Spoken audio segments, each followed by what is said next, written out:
This is a high temperature 60/100 watt glue gun, and I got this on Amazon. It's pretty good.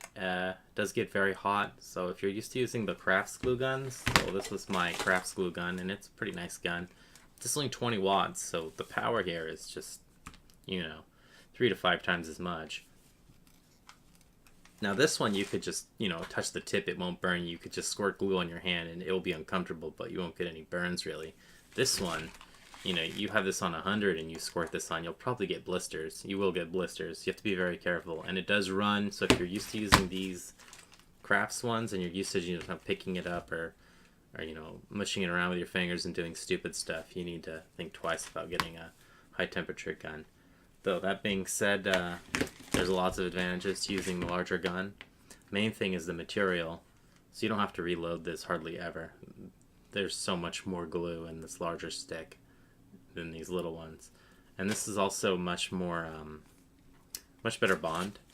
So this you can just peel this off with your finger when you use it pretty much for anything. This is really only good for crafts.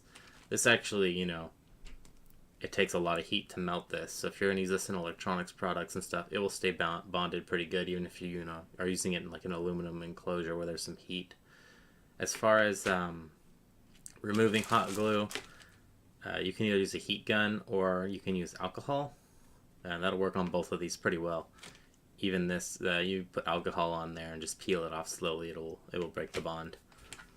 So you do have the 60 and 100, and it will work pretty good at 100 on these clear ones. You do get a bunch of these. I think these black ones and maybe these yellow ones are a little, I think the black ones liquefy at 100, so at 60 they work fine. Anyways, be careful using 100 watt if you don't need it. If the glue stick will do 60, it's probably better, unless you need to put on a lot of glue and then apply something after that so it doesn't have time to cool down. The stand works fine here. Probably better than most. My little gun here doesn't have enough mass, and they're kind of dumb with the cords. The cord comes out the bottom on this little one, so it just falls over. These guys are smart enough to make the cord come out the back, so it's pretty stable. Now as far as the switch here, that's all it does is toggle. There's no power, so you just have a light color for the toggle and plug it in.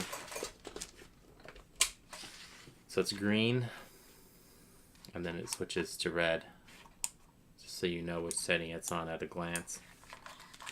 It does take a little while to heat up, but works fine.